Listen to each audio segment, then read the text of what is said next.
It's kind of remarkable to me, frankly, that anyone can't process what's happening now, that they can't recognize what's happening now. Your docks, your shipyards are empty.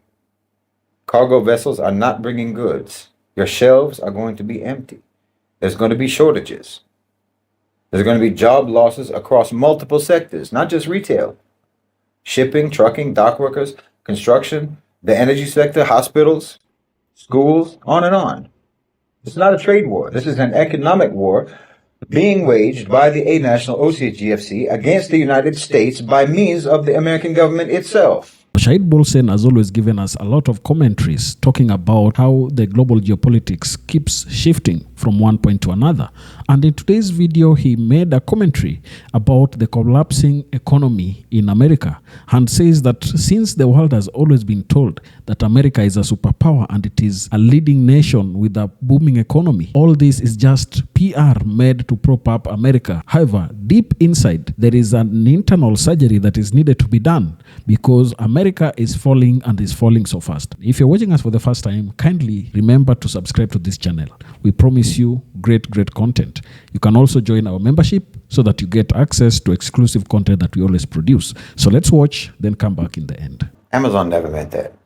You know how they said that they were going to list the cost of the tariffs on their price tags, you know, how much more expensive their products were going to be because of the tariffs. They said that they were going to list the markup on the price tags. That's what they said they were going to do. So, of course, immediately the Trump administration responded and accused Amazon of collaborating with China, working with China, and so on, being like an enemy. You know, so immediately they took back what they said. They said they're not going to do it. But obviously, this was just a PR stunt from the beginning, so that they can inflate the prices as much as they want, and everybody will just chalk it up to the tariffs. Most likely, Amazon is going to probably get the tariffs paid anyway by subsidies or tax cuts, quantitative easing or what have you. So they'll just increase the prices and have you think that it's all because of the tariffs and not because of greed. Even though your taxes are probably going to go to pay the tariffs on their behalf anyway. Like, you know, if Amazon wanted to be transparent, why not include how much the price is or how much of the price is a markup for executive salaries? Mark that down. Put that down. What's the markup on all goods anyway? You know, how much does it cost Amazon to buy what they're selling you as opposed to how much it costs you to buy it from Amazon? But they won't do that, obviously. They'll never do that. They're just going to price gouge, you know, off of the manufactured shortages from the tariffs and the fabricated overhead costs of the tariffs. Look, I think you have to start actually trying to accept what's happening now in the United States. It's kind of remarkable to me, frankly, that anyone can't process what's happening now, that they can't recognize what's happening now. Your docks, your shipyards are empty. Cargo vessels are not bringing goods. Your shelves are going to be empty. There's going to be shortages. There's going to be job losses across multiple sectors, not just retail. Shipping, trucking, dock workers, construction, the energy sector, hospitals, schools, on and on. It's not a trade war. This is an economic war being waged by the A National OCGFC against the United States by means of the American government itself.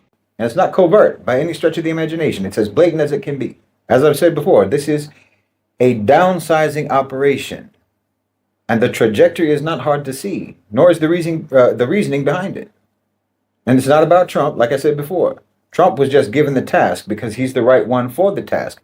But the task was going to get assigned one way or the other to someone. And it was going to get executed one way or the other.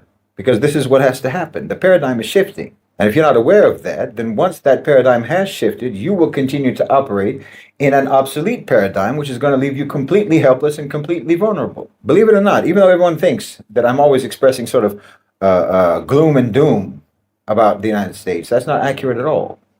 Because believe it or not, I think that this can and should be a transformative and liberating moment. Not only for the global South, but even for the people in the U.S., even for the people in the West.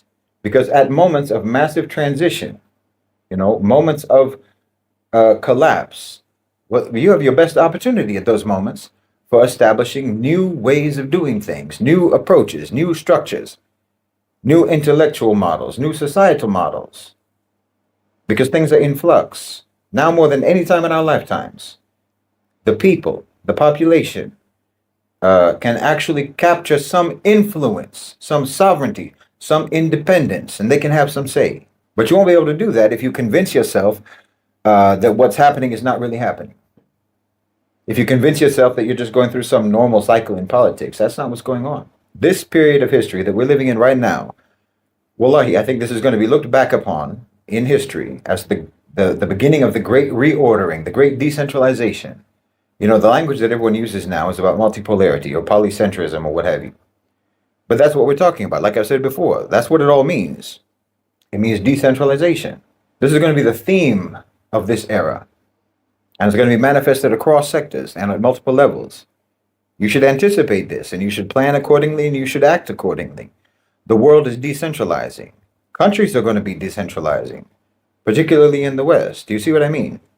The same way that you talk about a multipolar world, this is going to happen on the country level as well. You know, in terms of the cohesion and the authority of the federal government, of national government. And then if you're in the US, if you're in America, for example, it's going to happen at the state level too. Every tier of the formal power structure is going to be decentralized to one degree or another. Or rather, it's going to be dismantled. It's going to be hollowed out. And what's going to make that deterioration and that hollowing out process, what's going to turn that into decentralization rather than just collapse, is going to be the emergence of alternative power structures, informal power structures, or private sector power structures, which is going to happen anyway. So basically, you're either going to have only corporate-led alternatives to state power, or you will have corporate-led alternatives to state power, and in addition to that, you will have people-led alternatives to state power. So you see what I mean about how this is an opportunity for truly transformative change. Now is your chance to actively participate in trying to create rules for how society is supposed to operate. I think that the United States is going to be undergoing a controlled collapse over at least the next decade or so. We're entering a decade of manufactured disorder. Tariffs, inflation, supply chain breakdowns, mass layoffs. None of this is accidental. It's the strategic culling of the middle class. It's the decoupling of state economies, and it's the delegitimization of government itself, except as enforcers. But even so-called law enforcement is going to be more and more privatized, most likely. Militarized and privatized. The goal here is not to fix the system. The goal is to discredit the idea of national governance entirely and to make way for something else. That's the whole point, making way for something else. A corporate system that operates like a stateless regime, autonomous, automated, and above the law. Already you see it. You know, governments can't regulate big tech. They can't control currency flows and on and on and on. They can't even feed their own people without corporate intermediaries. So you're going to see corporations offering their own education, their own security, their own housing, you know, and even their own governance. Because the states are going to be bankrupt, financially and morally. I mean, think smart cities, 15-minute cities, and so on, you know, those gated communities. See, once private sector power has surpassed state power, then the OCGFC don't even need to rule over states anymore. They just need them out of the way. They need them to fail. They need it so that then they can fill the vacuum, you know. After about a decade or so of erosion, national institutions are going to collapse under the weight of debt, under the weight of division and dysfunction, and corporate cartels will step in, not openly, you know, not with armies. It'll be with apps, with contracts, with APIs.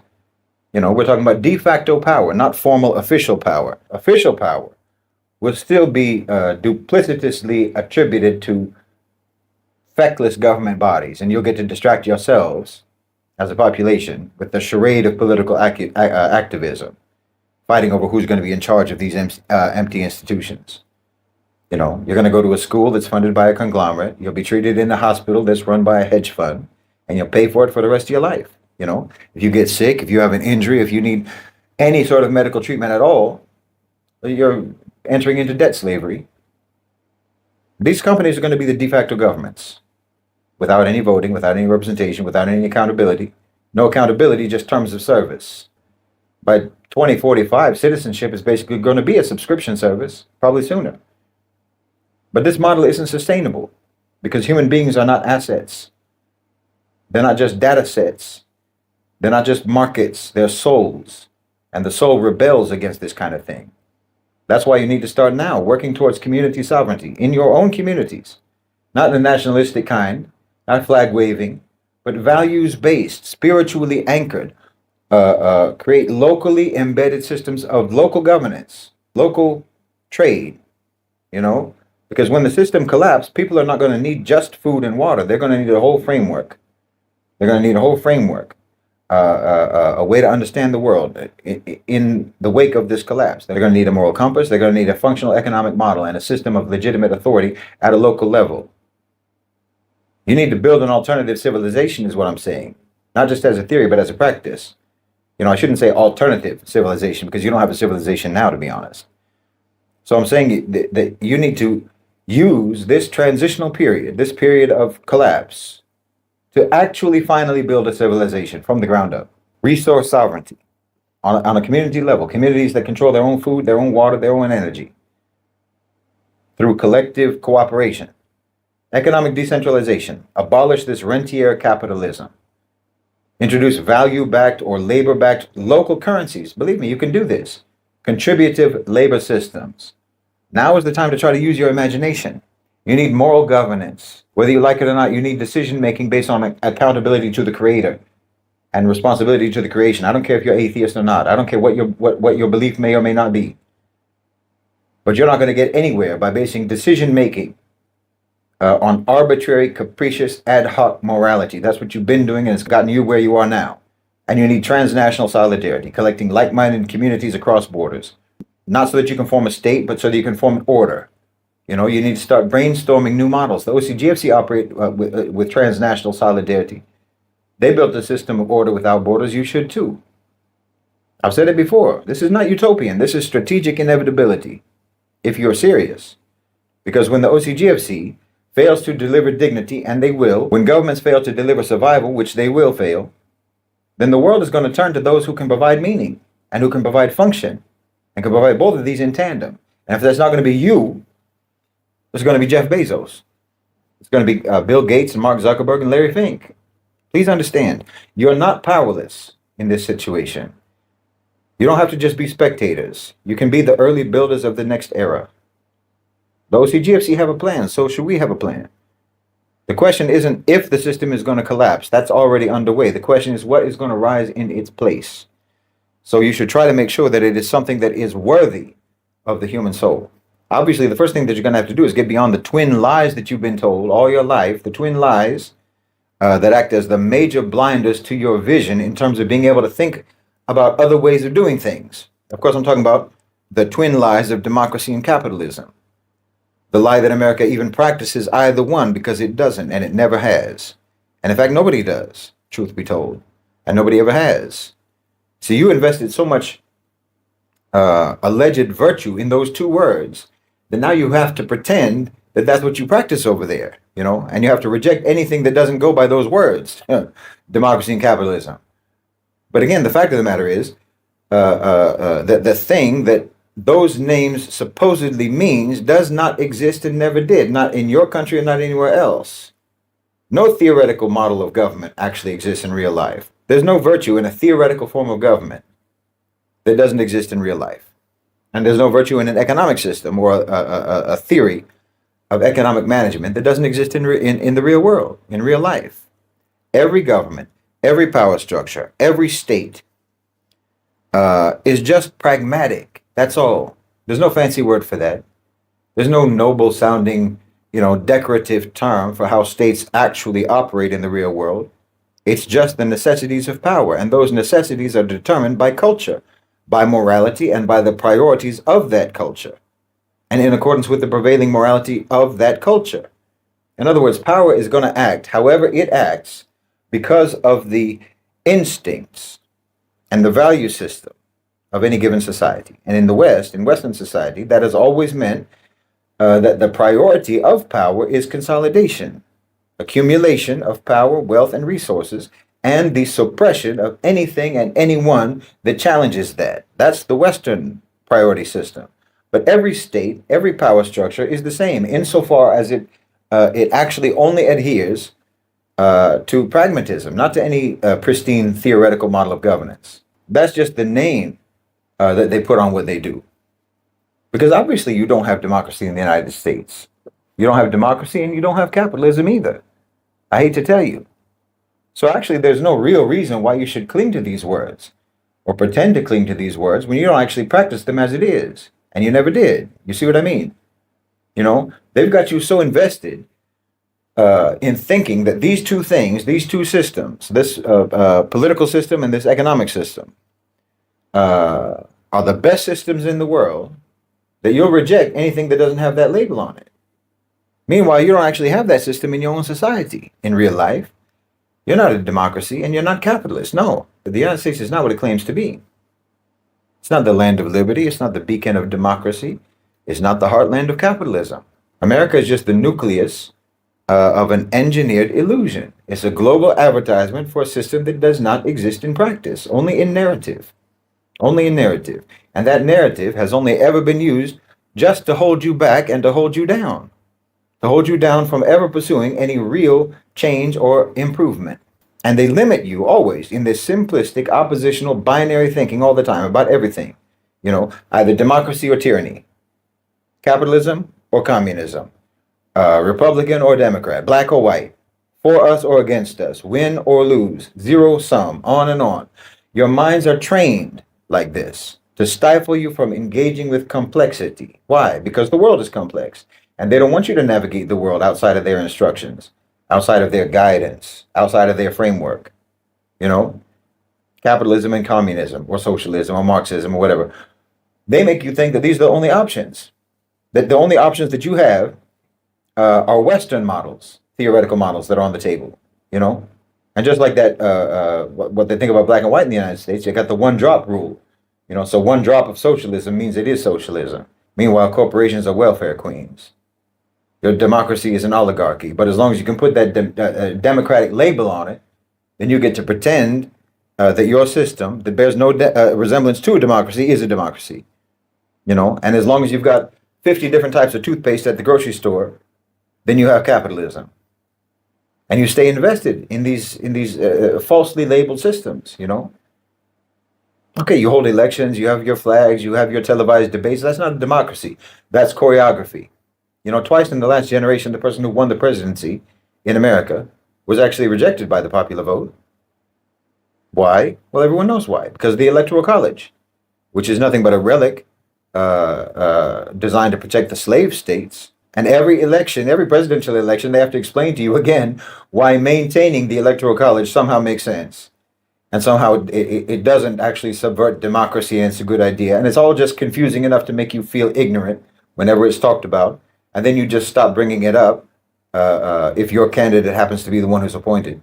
And in America, you've got the gerrymandering with the districts and such. That's not a bug. That's a feature of the system. Districts are redrawn not to represent people, to protect power. It's not governance. That's electoral fraud through legal paperwork, and everybody knows it. You're blocking people out of the system. I mean, millions of citizens are blocked from voting through voter ID laws, felony disenfranchisement, purges of the voter rolls. These aren't safeguards. These are all filters designed to maintain the demographic status quo of control. And you and I both know it. You got states with tiny populations that have the same representation as states with tens of millions of people. That's not democracy. That's like a veto by geography. And then you have, obviously, the Citizens United decision that turned money into speech. So the billionaires and corporations now speak a louder voice than millions of people. They write the laws and they tell the politicians what to pass of those laws. This isn't a secret. What democracy? You know, you're given two options. Both of those two options are funded by the same interests. This isn't a choice. It's a political cartel. What democracy? You know, you've got lifetime judges who were appointed by presidents who lost the popular vote. They overturn laws that the public supports, and they set court-made laws that the public opposes. What democracy? And all your politicians engage in insider trading with no consequences. You know, you pay for their crimes and they get reelected. You claim to be a capitalist society, but capitalism requires free markets, actually free markets, you know, which includes risk and competition. None of that exists in America. What exists is corporatism, collusion between the state and private power to rig economic outcomes and to protect the elite and to impoverish everyone else. Billions of subsidies go to corporations, banks, oil companies, you know, agribusiness. They get public money, subsidies, and so on. While public schools and clinics go into decay. You know, all your biggest companies are insulated from risk, too big to fail. So they can be irresponsible, they can be negligent, they can make terrible decisions, and it's fine. Taxpayers are going to cover their losses. That's fine. That's not capitalism. No one covers the losses for small businesses. The market punishes the poor and rescues the rich. That's how you work.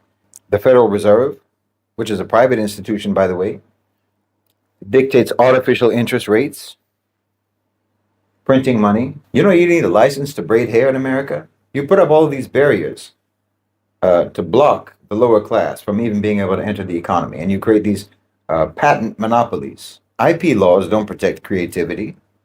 They protect control, you know, keeping medicine, software, all sorts of knowledge locked behind paywalls. That's anti-competition. It's anti-innovation.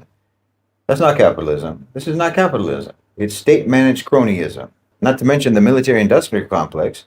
They don't compete. They have no bid contracts. Your system is a system of privatizing the gains, but socializing the losses.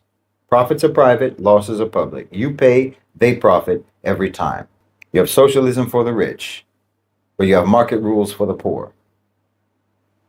And the tax code is a labyrinth of loopholes. You know, Amazon pays zero, you pay everything, and you have no say in where your tax money is spent, how it's spent.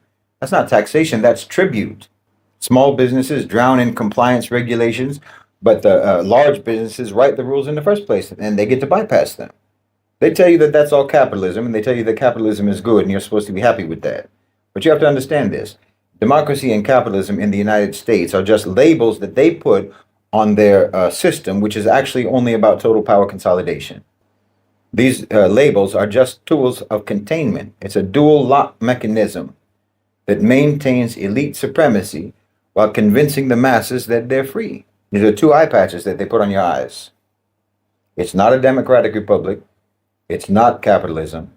It's a corporate oligarchy with theatrical rituals to make it appear legitimate. You should stop looking at the United States for any sort of a model. Even the model that they claim to follow and that they say everyone else that they want everyone else to follow, they don't follow. Their economy is a facade. It's a facade. Its politics are performance. And its institutions are designed not to empower, but to pacify people. And like I said, they keep you locked down with these labels, democracy, capitalism, and so on. These so-called political and economic models, even when they don't exist in the real world. Also that you will never pursue alternatives. You know, they sacralized the words democracy and capitalism, and they told you that that's what you have, so you have to be happy with that.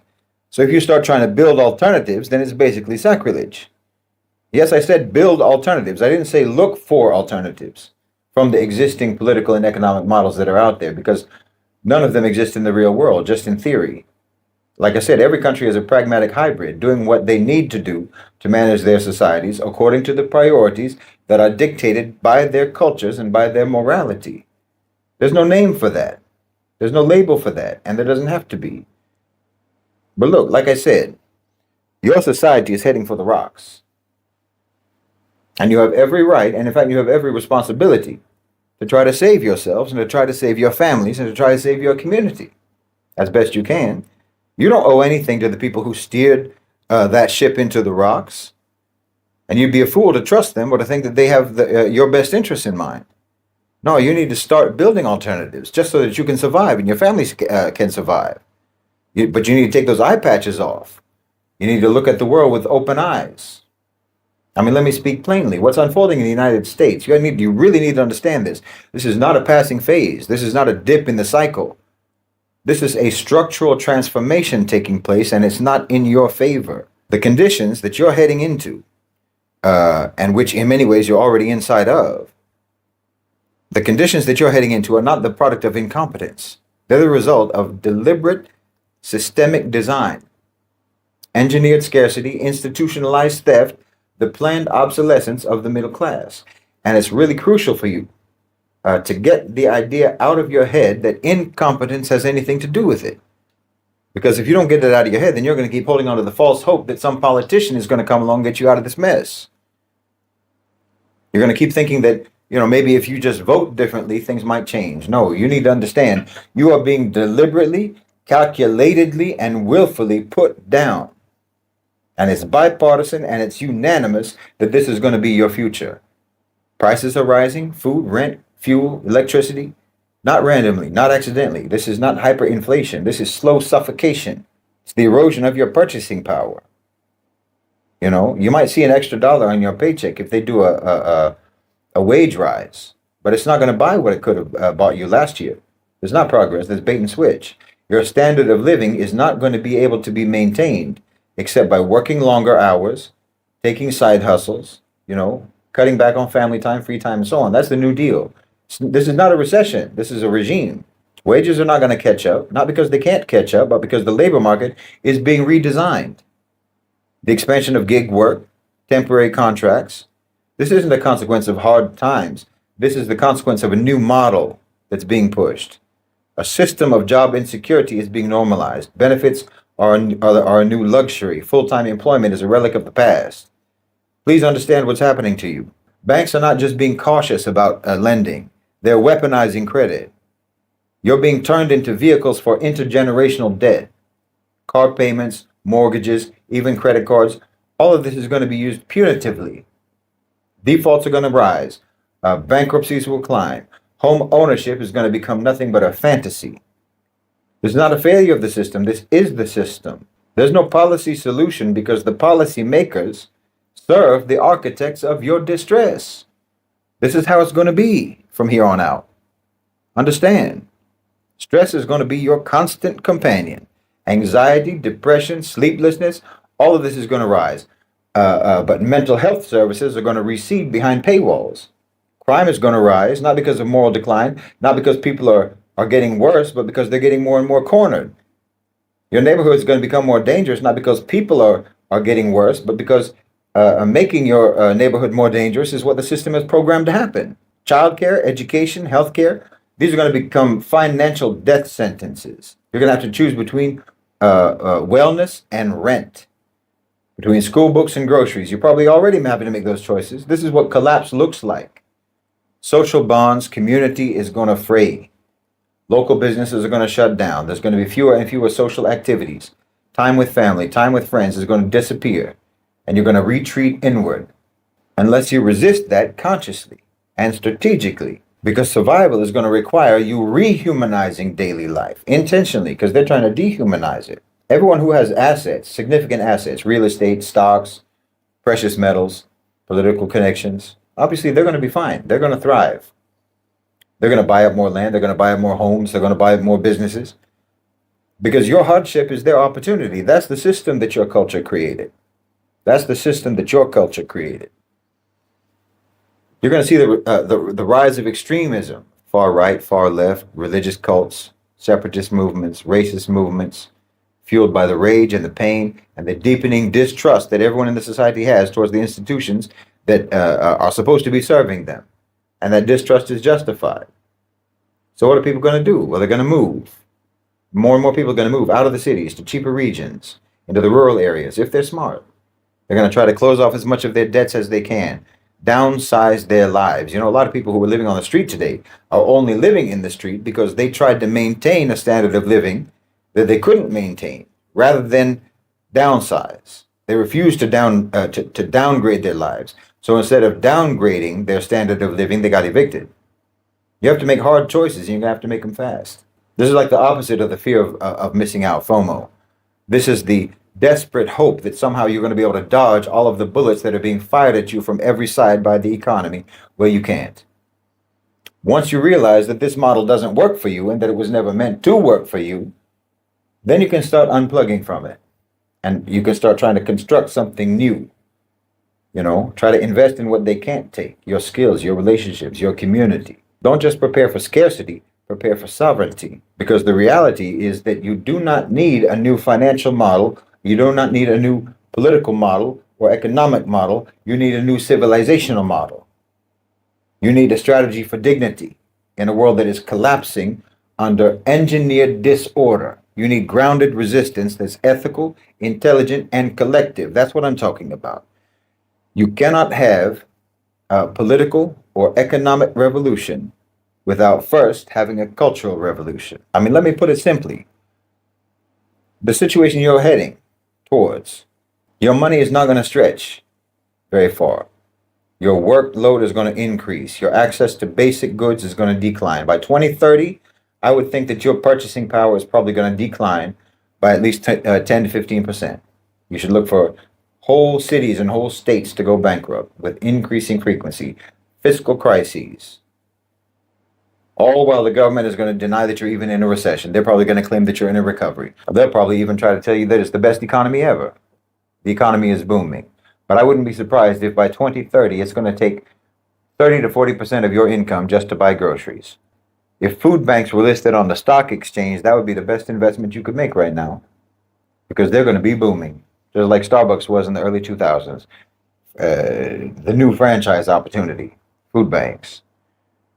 So aside from the obvious immediate steps that individuals should take, like trying to get rid of your debt, stop using your credit cards, cancel your subscriptions, try to put at least a couple of $1,000s in cash aside for emergencies, and try to shift as much cash as you can out of your savings account and try to hold it in a mix of, cash, silver, gold, so on, commodities. Try to buy as much durable goods as you can right now. You need to start right now trying to plant the seeds for longer term solutions. And as soon as you start brainstorming about alternatives for economic survival, for long-term solutions, you're going to immediately see how important community is. You're going to understand then exactly why your power structure has always engineered your atomization and your isolation. Why they want you to not know your neighbors. Why they want everyone to be glued to their phones. Why they want you to be antisocial. They want you to be rude and selfish and obnoxious. Why they groom every man to act like a tough guy. Why they groom every woman to be catty. Why they want every person to basically stay triggered 24/7. Because if you're going to survive, you're going to have to survive as a community. You're going to have to actually get along with people. You can't be combative and argumentative and petty and confrontational, spiteful, paranoid, the way you people are. You have to build community. You have to actually try to get along with people. You could create contributive ecosystems in your communities rather than competitive markets, rather than dog eat dog.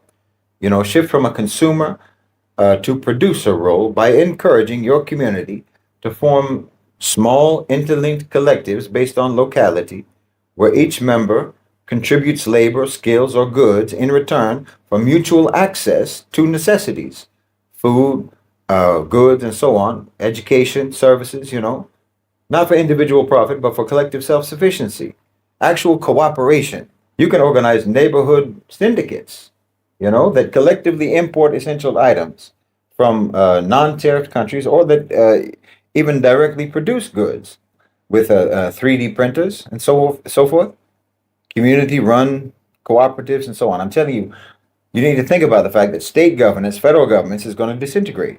It's disintegrating now. The state's only function is going to be to police you, not to provide for you, not to protect you. So if you have any sense at all, then you're going to need to start looking at the state as an occupation force that you have to do your best to try to circumvent, to try to navigate your way around. Because their job is going to be literally to disenfranchise you, dispossess you, disempower you, impoverish, and subjugate you. Mark my words. I'm not being hyperbolic. That's what's going to happen. So you need to put it in your mind that your community is like a people living under occupation. I'm completely serious about this. And you're going to have to do all that you can to try to create your own system of order locally, your own system of management, your own system of survival, independent of the state, independent of the system. And yes, that means creating your own culture locally, a healthy culture, so that the localized system that you build will have humane, healthy, and moral priorities, unlike the state. Now, I'm not saying that this is going to happen immediately, even though we can already see that it is underway in America and in the West generally. But you're moving towards a total system collapse. And I'm not talking about some post-apocalyptic scenario. No, this isn't a zombie movie. But if you want to compare what life was like in the year 2000 with what it's like in 2025, and then you compare what 2045 is going to be like compared to today, it's going to be a dramatic and very grim contrast. But you see, they do it in slow motion. They do it incrementally so that it becomes normalized. But that's why I'm saying you need to start now. You need to start building now. Actually participate in your own survival. Listen, the whole underpinnings of Western so-called civilization are flawed and they're toxic. That's why it built the systems that it built. The scarcity model of economics, the extractive, exploitative mentality. That whole mindset is hostile. You need to transcend that. Like even with money, like I said, you can actually create collective mutual support networks within your community, and you can decide for yourselves how you're going to mediate exchange of goods and services yourselves. You don't have to take their model. You don't have to take their approaches as a given. You could establish credit systems internal to your communities. Develop some sort of a value-backed type of a currency, or a labor-backed currency, digital or paper-based. It's like an alternative currency that's issued locally, redeemable in goods and services from participating members, but pegged to effort or contribution, not to fiat. Create a registry where hours of work across all different fields are valued in units and stored in personal ledgers, allowing for trade even if money gets devalued. Redemption via purpose. These credits can be redeemed not just for goods, but for educational access, services, and so forth, linking economy to social agency. These kinds of projects exist in New York, in Switzerland, and other places, where you have local currencies that are pegged to service hours and contribution. I mean, imagine if you could actually secure your basic needs through an alternative local currency, credit for work or credit for service, and you could redeem that at participating stores, participating vendors, and service providers, instead of using dollars from your job. Well, you could actually start saving money, saving dollars, if you could actually secure your needs through an alternative form of exchange. Like I said, these types of things do exist, and you can learn from those existing initiatives. It's not undoable. But let me tell you something, it's going to be difficult for many people to accept. The collapse of the United States, economically, socially, and morally, was not caused by an external enemy. It's not the fault of China. It's not the fault of immigrants. It's not the fault of elections that didn't go your way. It's not even the fault of just corrupt elites. No, the collapse was philosophical. It was spiritual. It was civilizational. The rot began at the root. They built a civilization where the highest value was materialism, where worth was measured in consumption, where success meant accumulation, where GDP growth was more important than human dignity or societal well-being. They mistook endless accumulation for life's purpose, and in so doing, they starved their own souls of meaning. I mean, that would have been enough to lead them astray, but it didn't stop there. They championed individualism to the point of pathology, glorifying personal ambition and disdaining collective responsibility. Their economy wasn't designed to sustain, it was designed to extract. It's a culture focused exclusively on short-termism, the addiction to quarterly profits, election cycles, 24-hour news, the inability to think past next week, let alone the next generation, and everybody has to kiss the ring of the invisible hand of the market. So in the end, this civilization didn't fall because it was attacked. It fell because it forgot what civilization even means, what it's supposed to mean. It forgot what it means to be human. So if there's any path to reconstruction, it has to begin by recentering human life around meaning, not around materialism. Balancing individual initiative against communal obligation. Building economies that are based on reciprocity, not robbery. Institutionalize long-term thinking. Try to constrain the market within the boundaries of morality. I mean, why on earth would you have ever accepted it to be otherwise? And yes, I said reconstruction, not reform, not rescue, not restoration. The system that you built cannot and should not be saved. You don't need to try to save it. You need to try to save yourselves from it. You need to jumpstart yourselves out of the habit of passivity. Like I said, I get accused of engaging in doom and gloom. But that's because you've gotten so habituated to helplessness. Yes, you're going to have to face severe economic hardship. But okay, frame economic turmoil not as the end, but as the end of a broken system, the delegitimization of a broken system. A way to trigger, inshallah, a cultural shift from consumption to meaning, from job-based identity to a character-based identity. You need to start trying to think of yourself, your community, as a small, non-aligned state that's navigating regional instability. Think like that, behave like that, plan like that, because that is essentially what your communities are, what they're going to be. You need to engage in a kind of micro diplomacy locally with foreign diaspora communities, with immigrant communities who maintain ties to non-U.S. trade networks, especially BRICS-aligned countries. And maybe you can get access to alternative supply chains, informal commerce for your communities and neighborhoods, because you need to build self-sufficiency. The aim here is not to try to survive the collapse in a state of desperation and regress into self-isolation. You need to build resilience. You need to build systems that are ethical, that are collective, that are non-corporate, and that are ultimately liberatory. Moving forward, it's going to be very important for you to remember that collapse is not catastrophe. It's clarification. The deeply flawed and, in fact, corrupt architecture of the Western system has been exposed. And without that exposure, no one would have been forced to ever recognize how profoundly you need to change. Americans looking at empty shelves at the grocery store is going to be like man looking at the abyss. As long as those shelves are full, then you'll never see how empty your so-called civilization is and how empty it has made you.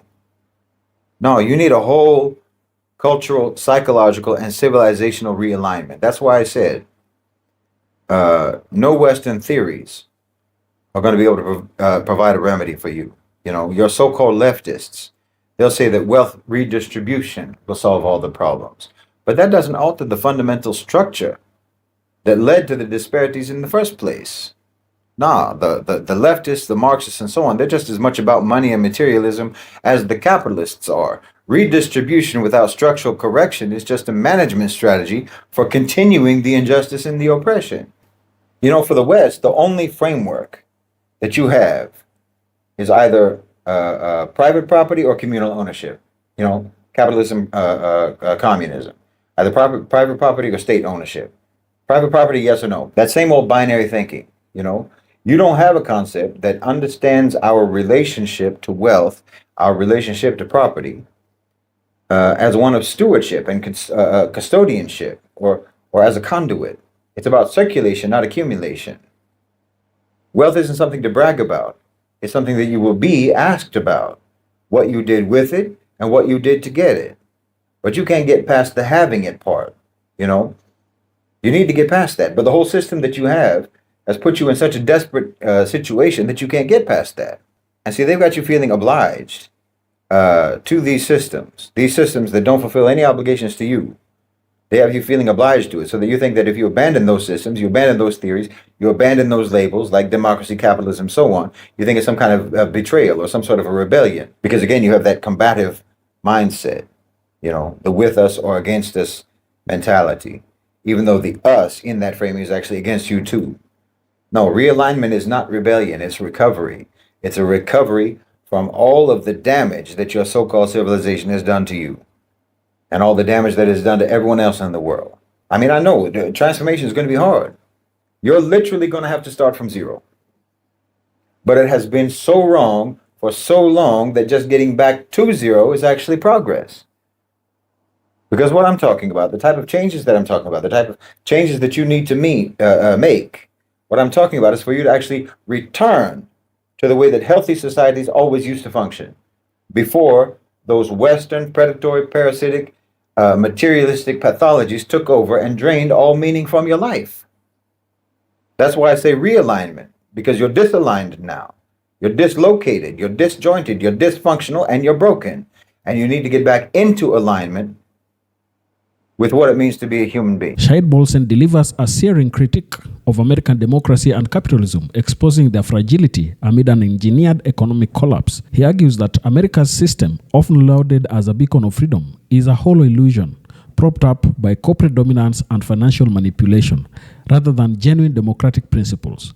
Bolsen contends that multinational corporations, described as unnational entities with no loyalty to any nation, have eroded national sovereignty by wielding unchecked influence over political institutions. This transfer of authority from states to private sectors, he asserts, subordinates governments to corporate agendas, leaving societies vulnerable to exploitation and instability. Bolsen highlights the deliberate nature of the economic decline, pointing to policies that prioritize corporate profits over public welfare. He sees this as part of a broader global shift where Western economic hegemony is crumbling, paving the way for alternative power structures like BRICS.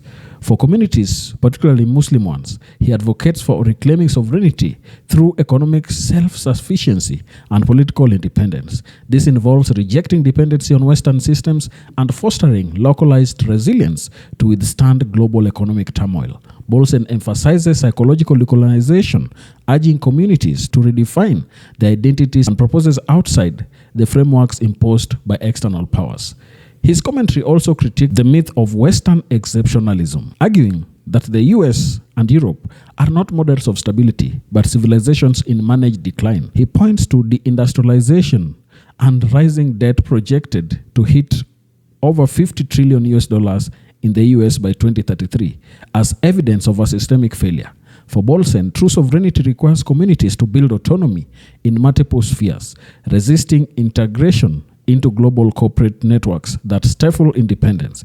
He draws on Islamic principles of strategic compromise and long-term planning, advocating for Islamic realpolitik to secure moral outcome over time. Ultimately, Bolsen's vision is one of empowerment through self-reliance. He calls for communities to navigate the collapse by prioritizing local governance, economic sovereignty, and cultural integrity.